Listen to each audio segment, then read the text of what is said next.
Celeste is an orphan. To survive, she enters into a 6-year contract marriage with Xenois, a mafia godfather, agreeing to bear him children. Upon the expiration of the contract, they will divorce, and she will receive a huge sum of compensation, with the children remaining in his custody. 6 years later, she gives birth to triplets, and the contract is about to end at the same time. Xenois' true love Claudia is on her way back just as he hands her the divorce papers. He gets into a car accident and loses his memory. After amnesia, Xenois mistakenly believes he deeply loves his wife and children. He becomes gentle and affectionate toward Celeste and tries to win her over. Celeste has long quietly fallen in love with him during their marriage. Even though she knows his love is an illusion, she still clings to this brief happiness. Meanwhile, Claudia is determined to get rid of Celeste. When Xenois regains his memory, Celeste risks not only losing everything but also being suspected of being involved in his amnesia. The rain was falling heavily as I stood outside the orphanage, 2 garbage bags containing everything ironed at my feet. Sister Margaret's face was cruel as she handed me my final check,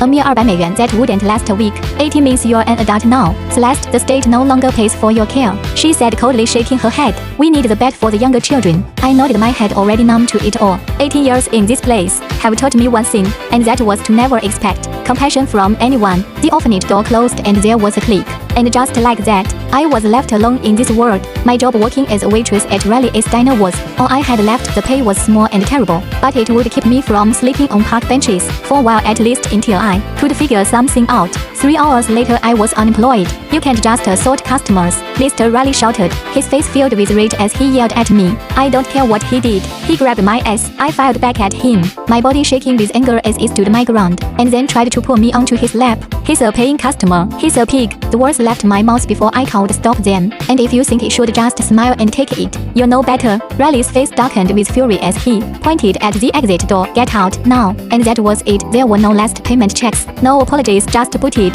me out into rainy street. I made my way aimlessly downtown, soaked to the bone, my garbage bags growing heavier with each step. The universe seemed to be having a good laugh at my expense today. 18 years, waiting for the chance to be finally free, only to discover that freedom meant having absolutely nothing and nobody. The crosswalk light turned green and I stepped into the street, too lost in my own head to see the approaching black car that was heading towards me until the horn was loud enough to startle me as it scrambled back, barely avoiding the collision but not able to miss the dirty water the car splashed on me. And just like that, something inside me snapped. You son of a bitch, I screamed, dropping my bags and running after the car as it stopped at the next light. I didn't think about what I was doing next and just acted. My fist made contact with the tinted passenger window with a surprising crack. I hadn't expected to actually damage it. The window lowered slowly, showing a face that I'd seen only in newspapers and on TV. Xenois Kingston, the billionaire, the rumored Mafia Don, the most dangerous man in the city. I was dead. His dark eyes seemed to scare me with a kill as I shuddered, taking a step back, wondering if I was going to be able to outrun him if it came down to it. You broke my window. You tried to run me over, I retorted,